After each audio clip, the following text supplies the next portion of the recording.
You're listening to Crystal and Emily on Love Your Shelf, the best librarian podcast in the extensive and highly competitive field of librarian podcasts.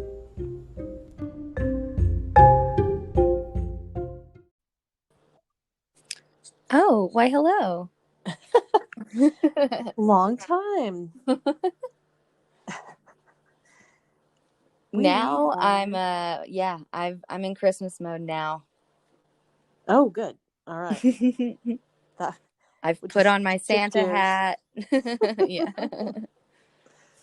You know what? I was actually thinking about, I saw some kind of, I don't know, social media post of somebody who had decorated their face mask with like a bunch of like Christmas themed pom-pom balls. Oh my goodness. Like, like that's the new version of the ugly sweater. I was just about to say ugly mask party, but from home.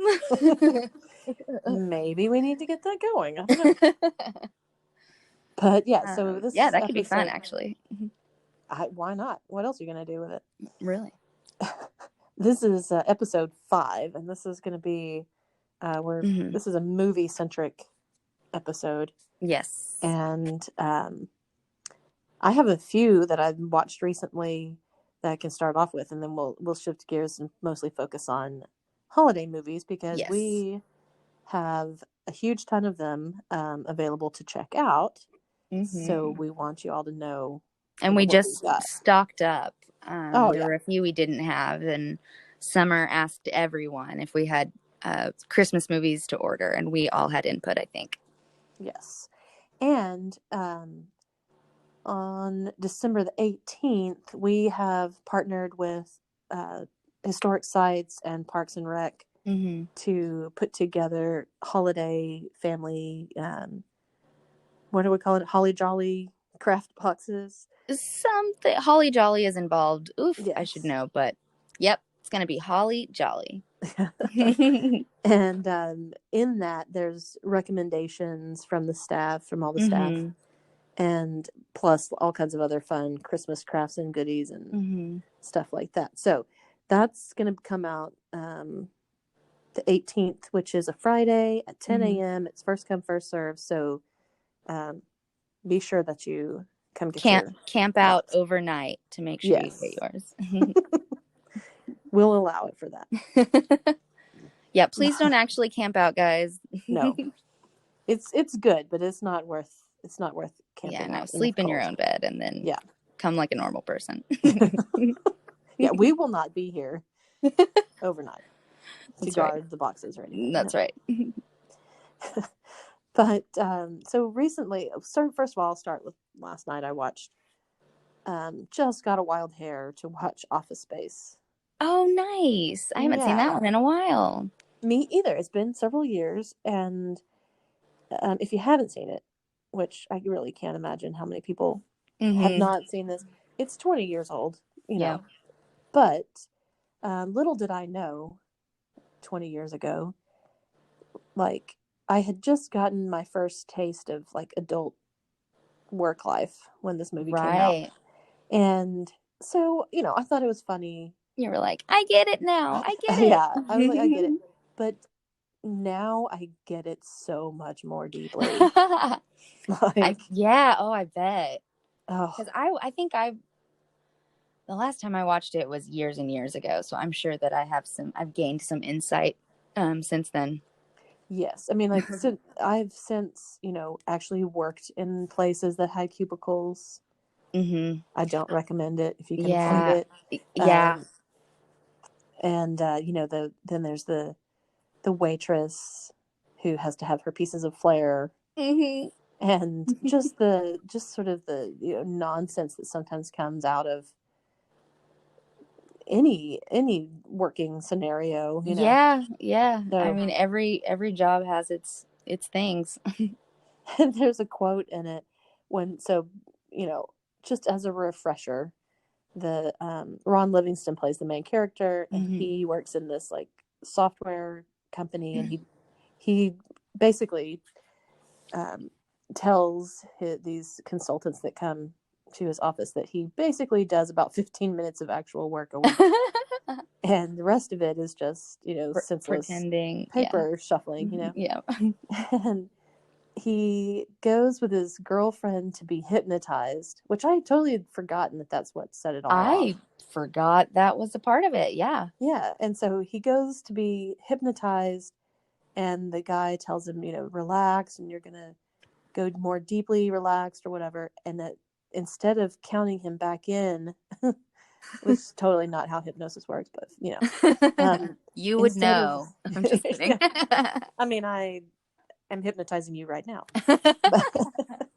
But instead of like counting him back and like snapping his fingers and waking him back up, the hypnotist dies.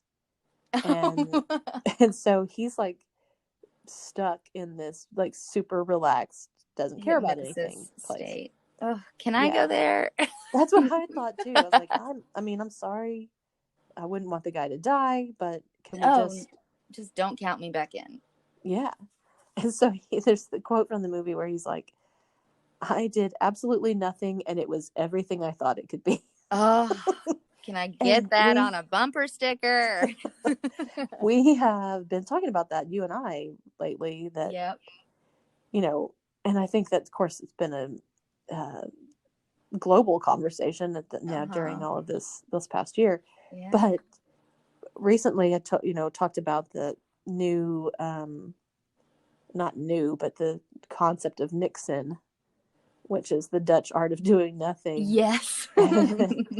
And how important that is, actually, that we don't often take time to slow down and do nothing. And so obviously Office Space is a, oddball, wackadoo comedy, but it actually is meaningful. Has some truth to it. Yes, and the guy, absolutely. He quits his dead end horrible job that he hates and, does something that he can be fulfilled at, even if it's just, I think he becomes a construction worker or something. But, I think we've all had come to that point where it's like, we just need a change, or we need to do absolutely nothing and see what happens. Yeah, we do. Oh my gosh. Yeah. I haven't thought about that movie in a long time. So thank you. Yes, it's classic. And then I also watched a couple of films that, one of them I just happened across, even though it's a couple of years old. Hearts Beat Loud. And I don't know it. It's Nick Offerman and Toni Collette. What? Yeah. I love them both. I don't know why this didn't, hit the scene harder, but it's a cute little movie. It's about Nick Offerman plays a single dad who owns a record store, and his daughter is 18 and about to go off. I do know what you're talking about now, but I haven't watched it. So, yay. Again, yay. Well, so I don't know. I wasn't too sure about it at first, because it kind of, he plays like he's a musician, he's not like ambitious, he just wants to have his little record store, and he is ambitious in the sense that he wants to have a band with his daughter. And so she kind of reluctantly is like, okay, I'm about to go off to college, but I'll humor you and we'll record a song, whatever. And it's great, and he gets really into it, and then there's like conflict. I'll leave it at that. Yes. Father-daughter band situation. Yeah. That's some crazy conflict. Yes, for sure. And so it's cute. The music's cute. It's not, great cinema, but it was worthwhile. Yeah, cool. And the only thing that really kind of started to take me out of it is that there's more than one scene in which one of the main characters is watching an indie band on YouTube. And I just thought, that is such a throwaway waste of time. Yeah. Like how you're watching them looking at their computer, and they're watching a YouTube video of an indie band playing. And how long are they watching this clip? Like almost the whole song. Oh. Uh-huh. Okay. Or it seemed very protracted to me. Like yeah, I agree. It was weird. Yeah, I agree. And so you could tell that whoever was writing and making this film was super into indie music. Like, more than most normal people are going to be. So that might be why the movie didn't take off. But Nick Offerman's always charming. Always. Toni Collette's great. Always. So, yeah. Cool. And then lastly, before we talk about the holiday stuff, is Uncle Frank, which was on Netflix. And I don't know this one, I don't think. Yeah, it's set in the 70s, and Paul Bettany plays a gay man who's lived in the South, and he moves to New York City so that he can be out. And I was interested in it because Alan Ball is the director, and he was the creator of the series 6 Feet Under, which is one of my all-time favorite series. And so I thought, oh, this is going to be great. And Paul Bettany is also great. He does a really good job acting-wise. But I don't know. It wasn't. No. It just didn't hit on all the levels. But okay, there's been, I think, mixed reviews of it. So I don't think I'm the only one that wasn't enthralled. But, right. But basically, his niece comes to New York to go to college, and so he develops more of a relationship with her than he had previously had. But she's always thought he was super cool and smart and interesting. And then they have to come back. They have to go back to the South, and so it's kind of like a little road trip thing. Yep. But it just wasn't there. There wasn't any joy in it, really. I don't know. It kind of missed the mark for me. Yeah, and I mean, again, like a road trip, I don't know how much of it is road trip, but again, that's sort of, a story we've seen, and so I want to know what kind of spin you're going to put on it. And I fully expect joy. At least, some, sure, it's tough. Yeah, some self-discovery and someone who supports that self-discovery, and yeah. Okay, well, good to know. So we can shift gears now and talk about Christmas holidays. Okay. I'll let you kick it off. Yeah. I have always loved the story of A Christmas Carol. We all know it. So I won't tell you what it's about. But I've always loved it ever since I was a kid. I think it's Holly Jolly Christmas meets spooky, and I like both of those things. And so I think even as a young kid, I was like that. So I decided I wanted to watch as many versions of A Christmas Carol as I could. I will say I quickly realized I need to spread that out. Even watching 2 versions of A Christmas Carol in one day is kind of a lot of Christmas Carol. But over the course of the last few weeks, I've watched 4 versions. I will tell you which ones I liked and one that I super did not like. The first one, and I'll be as brief as I can. The first one I watched is Disney's A Christmas Carol. It's a computer animated. It came out in 2009. Jim Carrey voices Scrooge and all 3 of the ghosts. And I was honestly surprised at how much I liked it. I didn't expect the graphics, if that's, the animation to be, very much to look at, because, 2009 was, I have to remind myself, kind of a long time ago. But I don't know. I was pleased. You can tell it was 2009 in some ways, but it was still really fun to look at. And it was actually pretty creepy. I feel like it's sort of presented like, here, this is for kids. But if you're watching it with younger kids or easily scared adults, I guess, it's pretty creepy. But I really liked that about it. So recommend that one. And then I watched, there's a version from 1999. Patrick Stewart plays Scrooge. And honestly, I really liked this one, but I think I liked it because it kind of was like a live action version of the Jim Carrey one. So I guess really like the Jim Carrey version would have been copying this.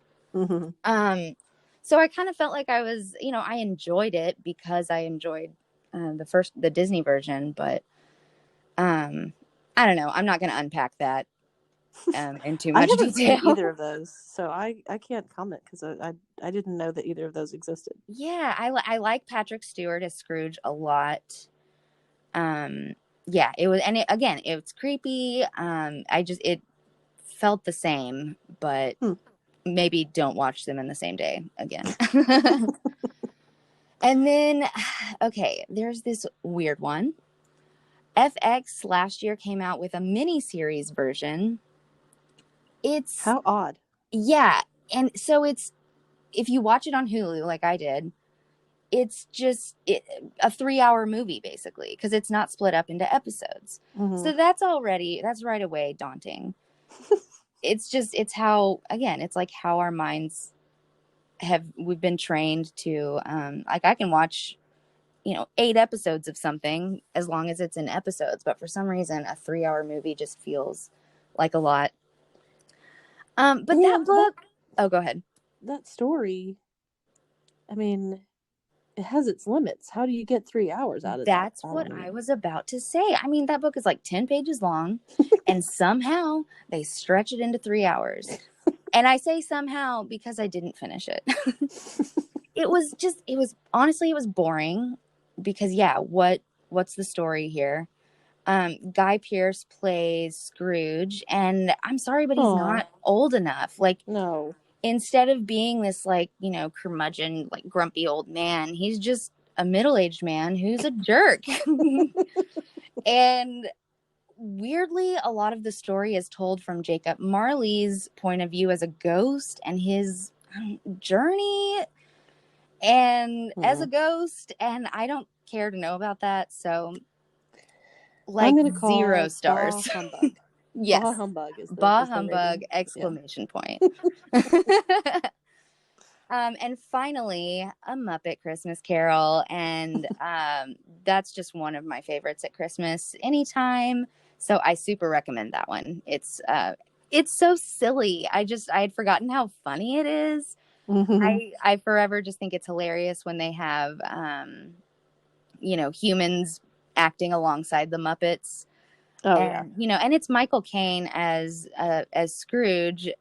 So I don't know. I really love, him talking to Muppets. It's so funny. And it kind of makes fun of itself a little bit. It's great. That's classic. So aside from those, I think you watched it too. We talked about Holidate on Netflix. Yes. It's a rom-com, and it was fine. Like, I feel like it was I would put it on while I was doing something else kind of thing, it was fine. I laughed at some parts, and I like Emma Roberts as the lead, and I like her. I think she's a really talented young woman.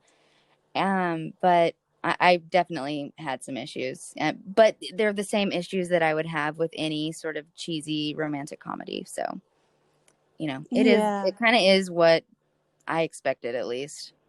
Well, there is a formula for that, and very rarely do they deviate from it. So you kind of know what you're going to get into, and so, I don't normally turn those kinds of things on. Just same. I don't know why I did, honestly.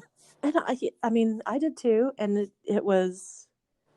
I think it is just that, we do, or I know I do, have more time on my hands because I normally would be doing things in the evenings, but now I'm sitting at home, so that might have been the impetus. Yeah, it was like a Saturday morning. I had gotten up and I was just kind of like, well, I don't feel like, searching for something to watch. So, this will do.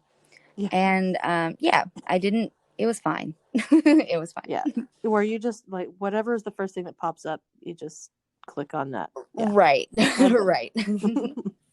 It could have been worse. Really selling it. Yeah.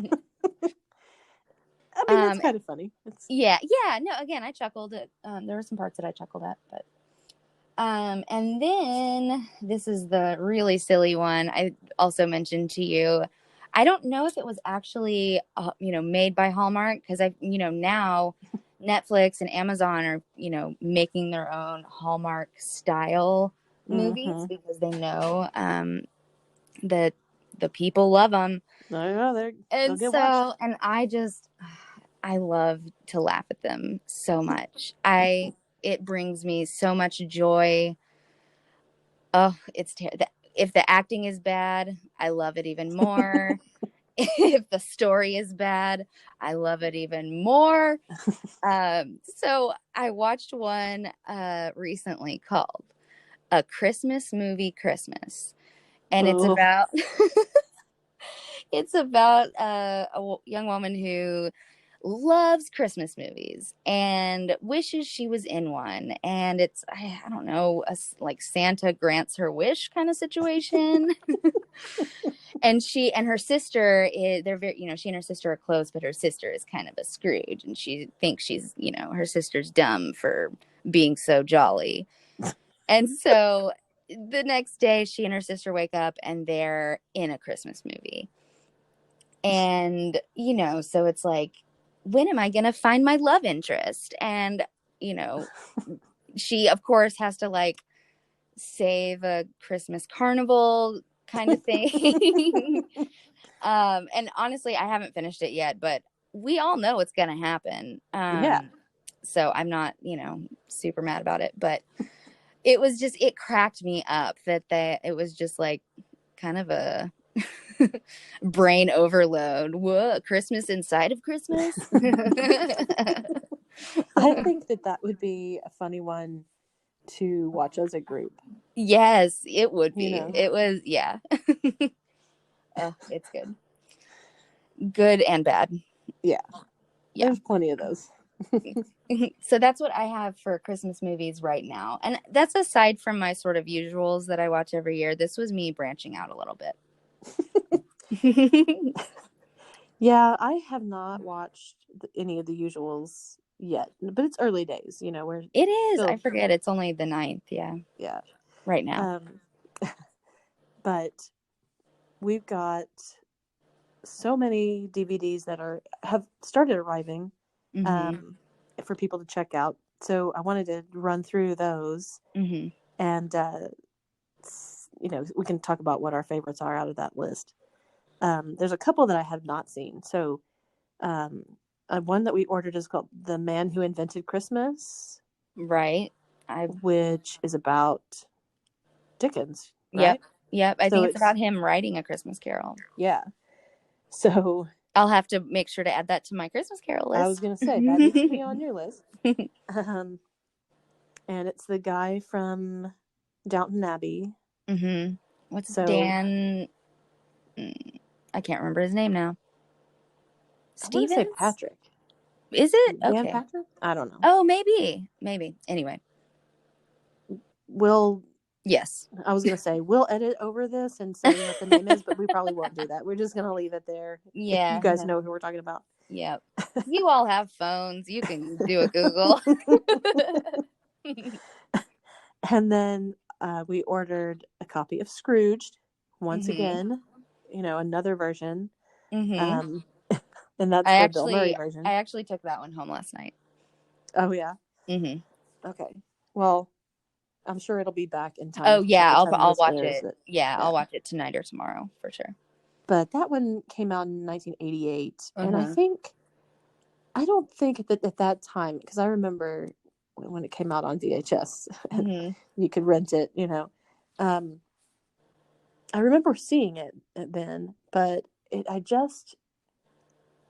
don't know if the humor went over my head or I just wasn't a Bill Murray fan at the tender age of yeah 11 or 10 or whatever. I couldn't appreciate yeah So and I don't know that I've watched it as an adult, so I we'll know have to I report watched back. it probably again in my early 20s or something, so I know I've seen it. I remember nothing about it. I'm sure once I put it on, I'll it'll come back to me, but nope. So we'll see how I like it. Yeah, and you'll have to report, and then that'll be my deciding factor for if I'm gonna watch it too. Worth revisiting. But another one that we ordered is like a compilation of all the Rankin Bass specials, so like Rudolph and Frosty the Snowman, and there were a couple of other ones. Yeah. That are in that compilation that I don't think I ever saw. Is the little elf one? I can't remember the elf. Yeah. Anyway, I haven't seen those. I haven't seen those since I was a kid. So. Yeah. I'm interested. So I mean, now probably I don't guess I have either. I haven't had much call to fire up the Frosty the Snowman, but, which I guess that's an unfortunate turn of phrase with Frosty the Snowman. Fire it up, but. Ooh. That's a little rim shot dad joke there, but no, nah. I have a tendency to do that. Yeah, no, they know that we have a dark side. We've also ordered Christmas in Connecticut, which it's a movie from 1945. Barbara Stanwyck.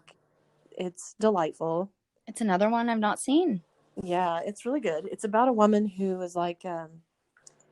I want to say she's like a Susie Homemaker type of like has a brand, she's like known for being like cooking and entertaining and all this, but she doesn't know how to cook or do anything. Oh, like Martha Stewart before Martha Stewart, and if she didn't know how to cook or do crafts. Yes, exactly. And so she's basically kind of gets found out that she's a fraud. Oh, that's funny.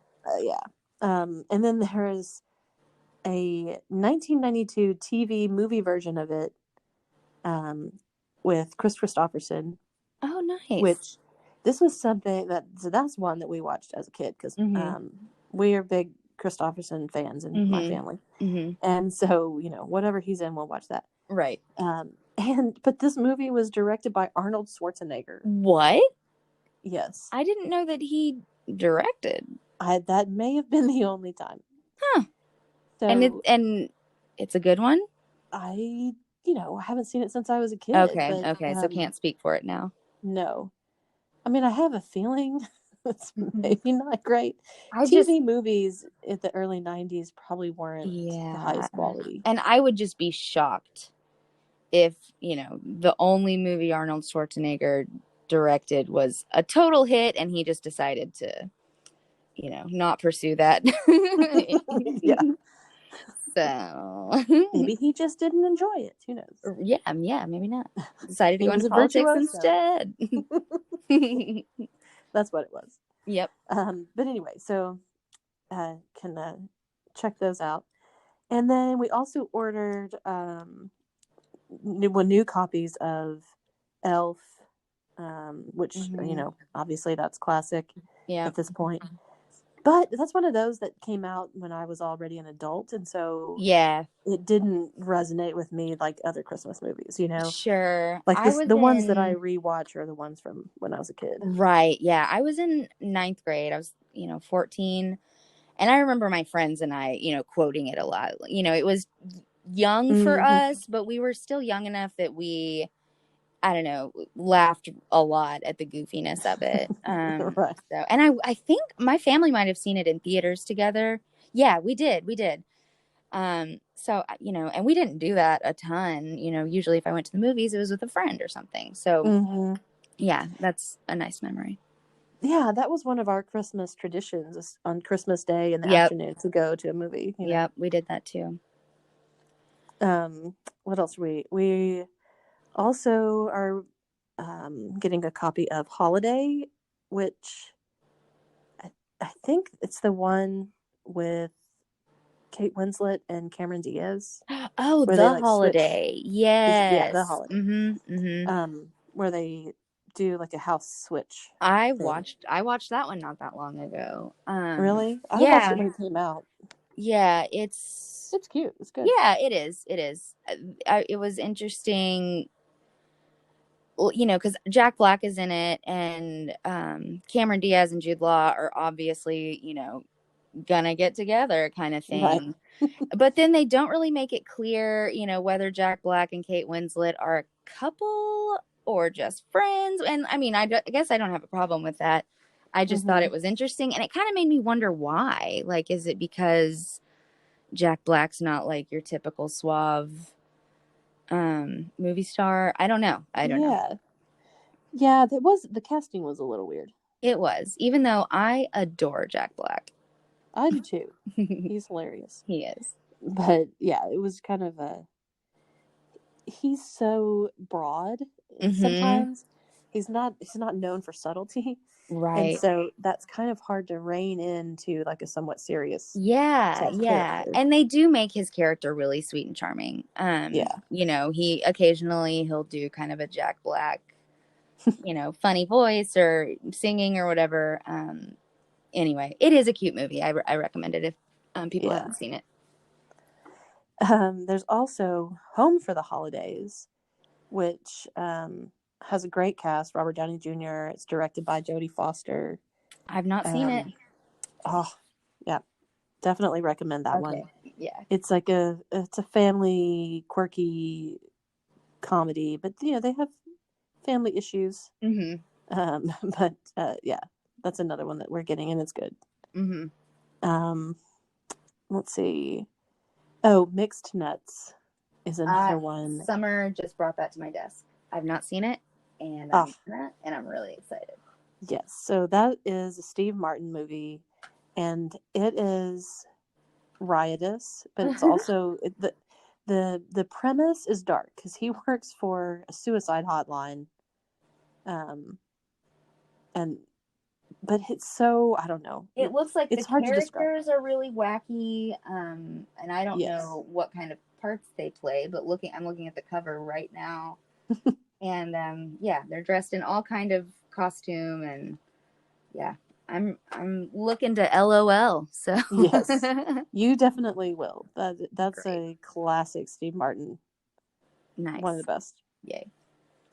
So we've got all of those and some more as well, I'm sure. And we're, you know, fully in Christmas gear over here at the library. We've come see been decorating. We are decked out, man. Decking the halls. And so, you know, you can come take advantage of that, and don't forget about getting the Holly Jolly family craft kits that are coming out on the 18th. And you know, we've got other things happening as well, so the library's open. You can come in, you can check these things out. We'll, I'm sure, have displays of other kinds of Christmas things like cookbooks and children's books and stuff like that. Trying to keep lots of children's books out for easy access. Absolutely. So I think that wraps us up, right? Yeah, wraps us up for Christmas. Oh, that's a worse dad joke than mine. We're here all week. Not really, just once a week. Which is plenty. Yep. Let's be honest. Right. We know our limits. Exactly. So we'll say goodbye until our one more episode before the end of the year. Woohoo! Yeah. All right. Bye, guys. Have a good week. Bye-bye. Absolutely. Bye, everybody.